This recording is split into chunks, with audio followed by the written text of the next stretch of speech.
Comilla battalion ১০ BGB কর্তৃক অবৈধ আতশবাজি আটক কাবিলা বাজারে ট্রান্সফোর্স অভিযান। কুমিল্লা জেলার কাবিলা বাজারে ১৩ মার্চ ২০২৫ তারিখে কুমিল্লা ব্যাটালিয়ন ১০ বিজিবি কর্তৃক এক সফল অভিযান পরিচালিত হয়েছে, যার ফলে ৩,৮,৮,০০০ টাকা মূল্যের বিভিন্ন প্রকার অবৈধ ভারতীয় আতশবাজি আটক করা হয়েছে।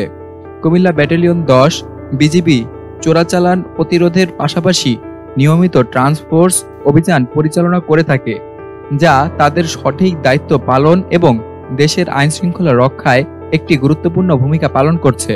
গত ১৩ মার্চ রাত আনুমানিক 11:30টার দিকে কুমিল্লা জেলার বুড়িচং থানাধীন ঢাকা-চট্টগ্রাম মহাসড়কের কাবিলা বাজারে এক বিশেষ ট্রান্সফোর্স অভিযান চালানো হয়। এই অভিযানে বিজিবি এবং র্যাব সদস্যদের সমন্বয়ে একটি বিশেষ ট্রান্সফোর্স দল গঠন করা হয়। গোপন সংবাদের ভিত্তিতে সহকারী কমিশনার ভূমি রতন কুমার দত্ত এর উপস্থিতিতে এই অভিযান পরিচালিত হয়। অভিযানে একটি মালিকবিহীন ট্রাক আটক করা হয়, যার মধ্যে ১৪,১৫,৪০০ পিস বিভিন্ন প্রকার অবৈধ ভারতীয় আতশবাজি এবং অন্যান্য অবৈধ মালামাল ছিল। আটককৃত এইসব অবৈধ দ্রব্যের মোট মূল্য ৩,৮,০৮,০০০ টাকা। এর মধ্যে আতশবাজির মতো বিপজ্জনক সামগ্রীগুলি সঠিকভাবে ব্যবহৃত না হলে দেশের জনগণের জন্য মারাত্মক ঝুঁকির সৃষ্টি হতে পারত।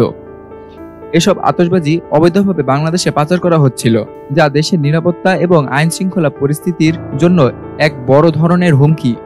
এছাড়া অভিযানে জব্দকৃত সকল অবৈধ দ্রব্য সামগ্রী যথাযথ বিধি মোতাবেক কাস্টমস বিভাগে জমা দেওয়া হবে।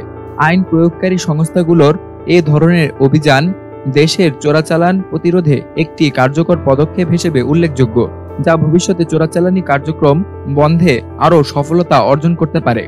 এই ধরনের অভিযান ভবিষ্যতেও অব্যাহত থাকবে, যাতে কুমিল্লা জেলার মতো অন্যান্য এলাকায়ও অবৈধ চোরাচালান রোধ করা সম্ভব হয় এবং দেশের নাগরিকদের নিরাপত্তা নিশ্চিত হয়।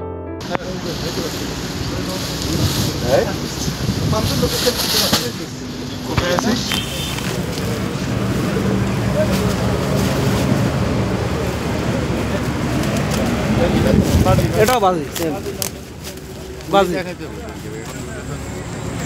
ভালো আছে।